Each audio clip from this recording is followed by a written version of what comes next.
saya akan menjelaskan tentang kasus kemiskinan dan ketimpangan ekonomi. Tapi sebelum itu, saya akan memperkenalkan rekan-rekan saya.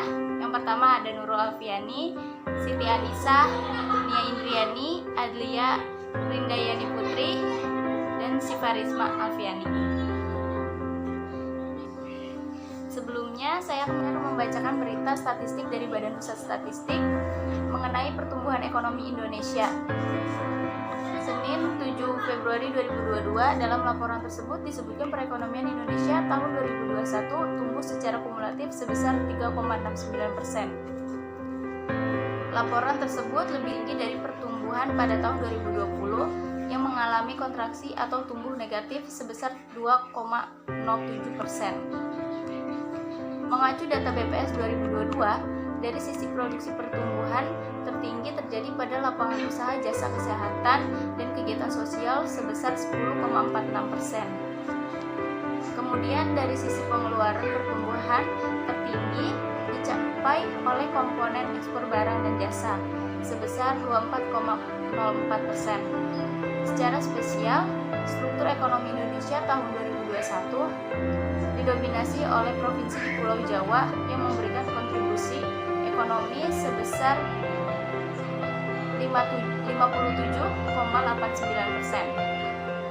Perekonomian provinsi-provinsi di Jawa tersebut tumbuh sebesar 3,66%.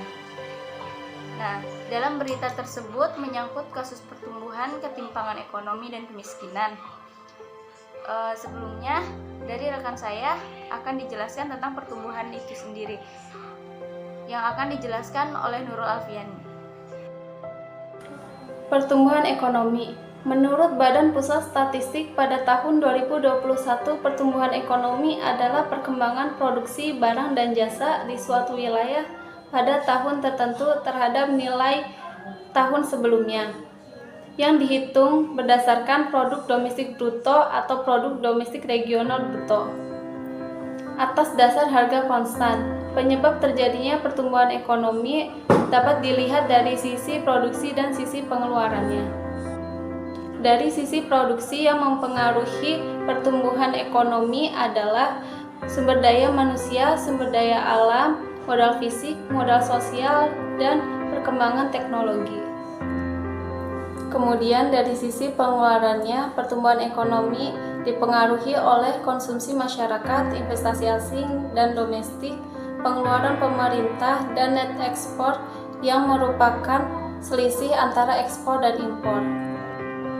Beberapa indikator pertumbuhan ekonomi adalah meningkatnya pendapatan nasional dan pendapatan per kapita, jumlah tenaga kerja lebih banyak dari jumlah pengangguran, serta tingkat kemiskinan lebih sedikit.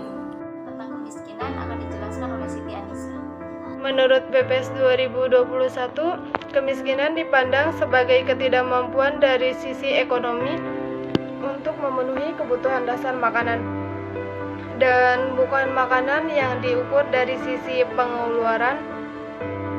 Penduduk dikategorikan sebagai penduduk miskin jika memiliki rata-rata pengeluaran per kapita per bulan di bawah garis kemiskinan. Kemiskinan dipahami dalam berbagai cara pemahaman, utamanya mencakup: yang pertama, gambaran kekurangan materi yang biasanya mencakup kebutuhan pangan sehari-hari, sandang, perumahan, dan pelayanan kesehatan.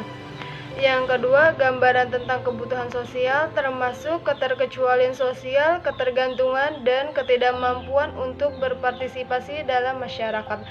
Dan yang terakhir, gambaran tentang kurangnya penghasilan dan kekayaan yang memadai makna.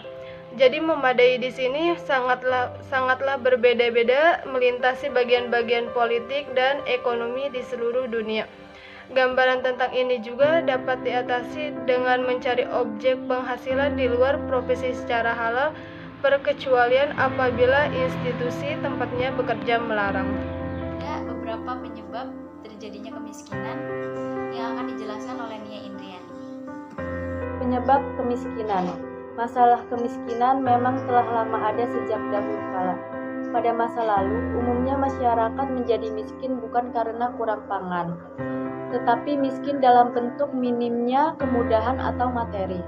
Dari ukuran kehidupan modern pada masa kini, mereka tidak menikmati fasilitas pendidikan, pelayanan kesehatan, dan kemudahan-kemudahan lainnya yang tersedia pada zaman modern. Badan Pusat Statistik mencatat indeks keparahan pada Maret 2012 sebesar 0,36.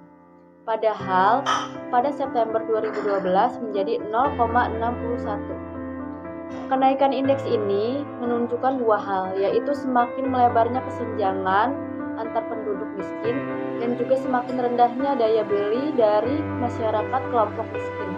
Karena ketidakmampuan mereka memenuhi kebutuhan dasar untuk kehidupan sampai dengan batas pengeluaran garis kemiskinan yang hanya sebesar Rp259.520 per bulan. Tentang pertimbangan ekonomi yang akan dijelaskan oleh Adlia Rindayani Putri. Ketimpangan ekonomi adalah perbedaan pembangunan ekonomi antar suatu wilayah dengan wilayah lainnya secara vertikal dan horizontal, yang menyebabkan disparitas atau ketidakpemerataan pembangunan. Salah satu tujuan pembangunan ekonomi daerah adalah untuk mengurangi ketimpangan. Peningkatan pendapatan per kapita memang menunjukkan tingkat kemajuan perekonomian suatu daerah. Namun, meningkatnya pendapatan per kapita tidak selamanya menunjukkan bahwa distribusi pendapatan lebih merata. Akibat adanya perbedaan dan keragaman potensi sumber daya alam, letak geografis, dan kualitas sumber daya manusia di berbagai wilayah Indonesia, yang diikuti dengan perbedaan kinerja setiap daerah telah menyebabkan terjadinya ketimpangan pembangunan antar wilayah. Pembangunan ekonomi yang dilaksanakan bangsa Indonesia meliputi seluruh aspek perekonomian masyarakat, baik kehidupan masyarakat pedesaan maupun masyarakat perkotaan. Pembangunan ekonomi tersebut dilaksanakan dengan menitik beratkan pada upaya pertumbuhan sektor ekonomi dengan memanfaatkan segala potensi yang dimiliki, baik potensi sumber daya alam maupun sumber daya manusia. Adanya ketimpangan yang mencolok antar berbagai daerah, interregional disparity. Ketimpangan tersebut dapat dilihat dari tingkat kedalaman kemiskinan yang sangat berbeda antar daerah satu dengan lainnya. Ditinjau dari proporsinya, tingkat kemiskinan di provinsi-provinsi di luar Jawa lebih tinggi dibandingkan dengan proporsi tingkat kemiskinan di Jawa. Selain itu, kesenjangan dapat dilihat pula dari perbedaan angka indeks pembangunan manusia yang mencolok antar daerah, termasuk antar perkotaan dan perdesaan. Ketimpangan timbul karena tidak adanya pemerataan dalam pembangunan ekonomi. Ketidakmerataan pembangunan ini disebabkan karena adanya perbedaan antar wilayah satu dengan lainnya. Hal ini terlihat dengan adanya wilayah yang maju dengan wilayah yang terbelakang atau kurang maju. Ketimpangan memiliki dampak positif dan dampak negatif. Dari ketimpangan ekonomi terjadi dua dampak, yaitu ada positif dan ada negatif, yang akan dijelaskan oleh Sifarisma Alfiani. Dampak positif dari adanya ketimpangan adalah dapat mendorong wilayah lain yang kurang maju untuk dapat bersaing dan meningkatkan pertumbuhan guna meningkatkan kesejahteraan. Sedangkan dampak negatif dari ketimpangan yang ekstrim antara lain inefisiensi ekonomi, melemahkan stabilitas dan solidaritas, serta ketimpangan yang tinggi pada umumnya dipandang tidak adil. Dalam buku Ekonomi Pembangunan, dijelaskan antara pertumbuhan ekonomi dengan kemiskinan dan ketimpangan pengeluaran. Jika pertumbuhan ekonomi meningkat, maka seharusnya kemiskinan presentasi penduduk miskin dan ketimpangan pengeluaran akan menurun. Sebaliknya, jika terjadi pertumbuhan ekonomi merosot, maka sangat dimungkinkan presentasi penduduk miskin dan ketimpangan akan meningkat. Jika diperluas, maka keterkaitan pertumbuhan ekonomi, kemiskinan, dan ketimpangan dijelaskan dalam konsep Poverty Growth Inequality Gap atau disingkat dengan PGI-GAP. Pertumbuhan ekonomi yang terjadi secara makro akan mendorong terjadinya ekspansi rumah yang pada gilirannya tercipta lapangan usaha baru. Kondisi tersebut menjadikan penduduk yang tergolong miskin dapat bekerja dan memperoleh penghasilan yang menjadikan mereka tidak tergolong kategori penduduk atau keluarga miskin. Penurunan presentasi penduduk miskin tersebut pada gilirannya dapat menurunkan ketimpangan pengeluaran yang terjadi. Kebijakan untuk mendorong pertumbuhan ekonomi, misalnya insentif dan sejenisnya,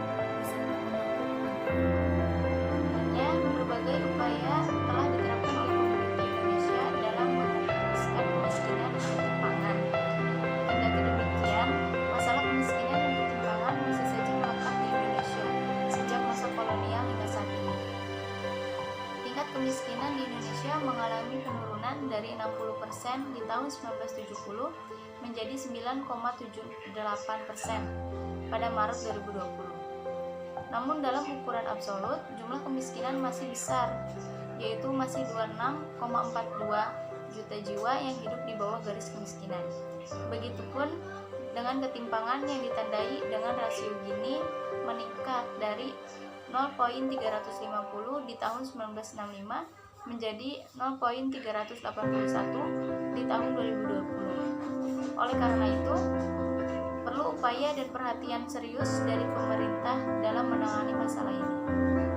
Sekian dari kelompok kami, kurang lebihnya mohon maaf. Assalamualaikum warahmatullahi wabarakatuh.